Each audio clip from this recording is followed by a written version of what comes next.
adalah perlombaan di ruang angkasa, bukan hanya antar negara. Ada 2 bilioner top dunia yang berseteru selama 15 tahun lebih satu sama lain.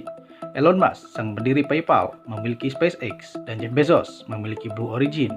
Mereka berlomba untuk membuat orang bisa pergi ke ujung angkasa. Jeff Bezos, mantan orang terkaya di dunia, mantan CEO Amazon, dan memiliki perusahaan antariksa yaitu Blue Origin, yang memiliki goals untuk mengirim orang ke bulan. Elon Musk adalah orang terkaya ketiga di dunia, sekaligus seorang engineer, visionary, dan seorang investor, dan juga merupakan CEO ganda di perusahaan bergengsi yaitu Tesla, SpaceX, dan perusahaan lain miliknya.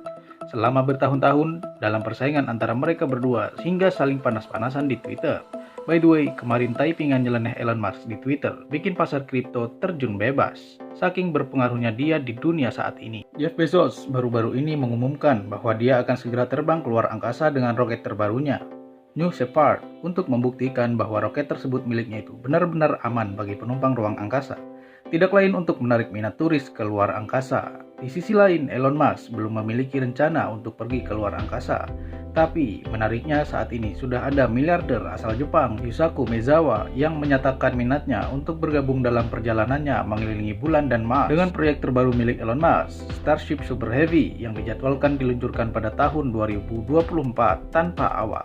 Elon Musk juga mengatakan bahwa dia ingin pindah ke Mars dan menjalani hidupnya di sana. Tetapi siapakah yang terbaik di antara mereka dan bagaimana awal mula persaingan antara orang-orang jenius ini dimulai? Mari kita kembali ke tahun 2004. Baik Blue Origin dan SpaceX masih dalam tahap awal dan belum ada yang menyelesaikan peluncuran apapun. Elon Musk mengajak Bezos bertemu satu sama lain. SpaceX ingin bekerja sama membahas pembuatan roket yang bisa mendarat secara vertikal dan dapat digunakan kembali untuk mengurangi sampah roket di orbit bumi. Tapi diskusi itu sepertinya tidak berjalan dengan baik. Elon Musk mengatakan bahwa dia mencoba memberi beberapa saran kepada Jeff Bezos, namun Jeff Bezos menolak. Anyway, dulu Elon Musk masih cukup miskin guys untuk membuat satu roket saja. Dan mulai saat itu, baik Elon Musk dan Jeff Bezos tetap berjalan di garisnya masing-masing. Tetapi persaingan kembali memanas pada tahun 2013 ketika perusahaan mereka berdua, SpaceX dan Blue Origin, mencoba untuk menyewa landasan peluncuran roket yang sama milik NASA. SpaceX ingin menggunakan landasan peluncuran NASA secara eksklusif. Blue Origin mengajukan protes resmi kepada pemerintah untuk mencegah SpaceX menggunakan landasan tersebut. Blue Origin menyarankan bahwa itu harus diubah menjadi landasan antariksa komersial untuk semua perusahaan peluncuran roket. Elon Musk menyebut ini taktik segel Blue Origin terhadap SpaceX. Elon Musk kemudian nyinyir dengan mengatakan Blue Origin belum menciptakan pesawat ruang angkasa orbital yang handal, meskipun mereka telah menghabiskan lebih dari 10 tahun untuk membangunnya. Kemudian Elon Musk mengatakan jika Blue Origin ingin merancang roket yang memenuhi syarat dengan standar keamanan manusia dari NASA, SpaceX akan dengan senang hati membantunya. Sombong sekali. By the way, NASA menyetujui proposal SpaceX menggunakan landasan peluncuran roket milik mereka. GG Mas Elon. Kemudian kesialan dialami Blue Origin. NASA memutus kontrak dengan Blue Origin untuk membuat Lunar Lander, pesawat ruang angkasa yang dirancang mendarat di bulan, yang akan mengantarkan astronot ke permukaan bulan pada tahun 2024. Jeff Bezos tidak senang dengan keputusan tersebut dan mengajukan protes terhadap NASA. Momen ini merupakan pukulan besar bagi Blue Origin. Elon Musk menanggapi protes Jeff Bezos ke NASA melalui tweet yang mengatakan nggak bisa naik ke orbit. Hahaha. Sekarang kita lihat perjuangan SpaceX. SpaceX telah membangun dan merancang Falcon 9, roket pendorong Falcon Heavy. Dan bukan itu saja, SpaceX juga membuat mesin roketnya sendiri, Merlin 1 dan Kestrel. Ditambah lagi saat ini mereka membocorkan informasi tentang membangun mesin roket baru ke tingkat yang lebih tinggi dan jauh lebih besar, Merlin 2.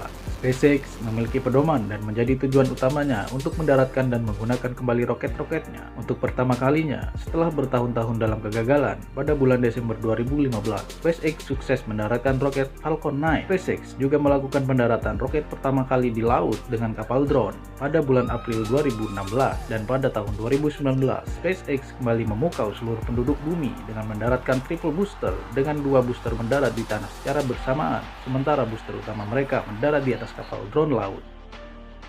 Tujuan SpaceX berbeda dari pesaingnya. Fokus utamanya adalah menempatkan orang di permukaan bulan dan Mars. Dan inilah SpaceX mulai membuat roket baru yang super besar dan didesain agar dapat mendarat dengan sempurna.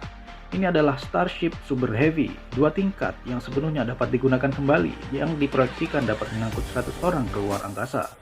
Starship telah mengalami perkembangan yang sangat cepat sejak 2019. Dimulai dari percobaan Star Hopper, SpaceX berhasil meluncurkan dan mendaratkan dan terlihat sangat keren. SpaceX kemudian membangun Starship bernama SN5, lepas landas, melayang, dan kemudian mendarat dengan sukses. Akan tetapi, pada percobaan ketiga pada proyek Starship SN9 jatuh saat mendarat dan meledak.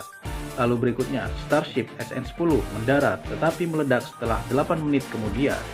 Dilanjutkan percobaan Starship SN11 berhasil melonjak dengan ketinggian 10 km, akan tetapi meledak di atas, dan itu adalah 3 kegagalan berturut-turut. Namun Elon Musk mengatakan, kami memang mengira itu akan meledak, aneh jika tidak. Hal itu membuat administrasi penerbangan federal Amerika Serikat turun tangan untuk melihat data lebih dekat, dan mereka sedikit kehilangan kepercayaan terhadap SpaceX.